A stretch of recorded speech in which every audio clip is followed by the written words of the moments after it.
Okay, that's always the difficult aspect of engineering, and trying to use similitude and how you want to say that characteristic environment to advance technologies to a certain level where we feel like we can insert them into the actual environment.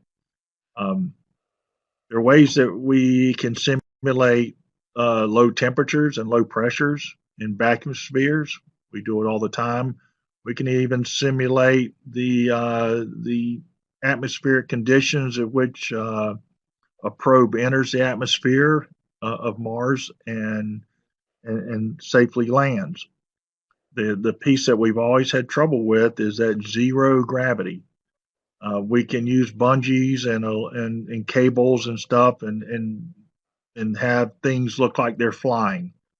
Certainly, Hollywood does that all the time as well. And so we try to simulate zero gravity here on the ground, but it's difficult. And the reason it's difficult is from an engineering perspective, yeah, you got to take out the gravity force. But the other aspect of it is the human body uh, in outer space, and Charlie can talk to this. Uh, as soon as you get away, the human body adapts very quickly. As soon as it's away from the stimulants um, or stimuli that keeps it in his strength shape, if you will, it'll start adapting. And one of the things that we always worry about is the microgravity that the astronauts will have to endure on the way to Mars, and then the reduced gravity they'll endure while on the surface of Mars. So, getting back to just the pure simulation of the space environment is very difficult. And again, we can reproduce um, a lot of the things, a lot of the conditions that would occur on Mars, except for that long duration exposure to zero gravity.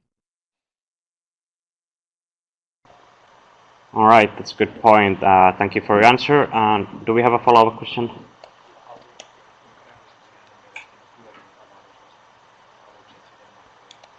Oh, yeah. So there's a question that how realistic you see these kind of rotating spacecrafts that were introduced, for example, in the movie The Martian. So To it goes back to the amount of mass you want to put up top and then start rotating it. We we've got some more recent concepts on the table we're looking at for artificial gravity. Um, there's a variety of dimensions and cost in terms of mass and energy for these concepts. And at the end of the day, you have to decide whether you want to try to implement that and therefore take longer or allow the crew longer time to get to Mars, or do you try not to implement those systems and you just try to get them to Mars really fast, like within 45 days? Um, that's a trade space we look at, and so it's a balance between whether you go through the system complexity of artificial gravity or not. Now, some of the artificial gravity concepts are pretty stable. Um, some are not. For instance, a tether between two rotating vehicles, if that tether breaks, it's going to be a bad day for everybody.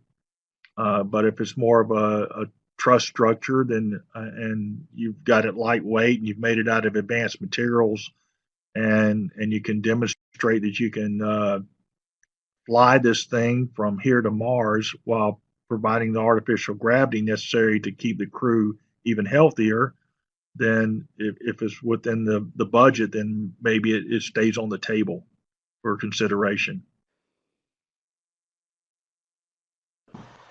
Okay, thanks for your comments on that. And we also have one follow-up question regarding the zero gravity from Tampere. So, do plants have problems with zero gravity?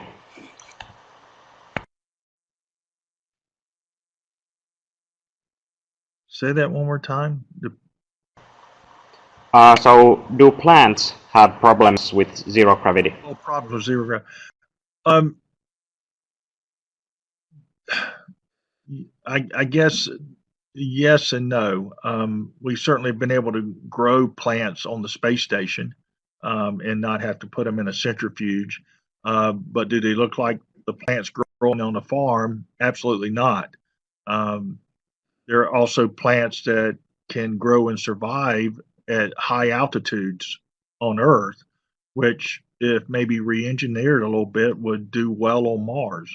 So it's just, the plants.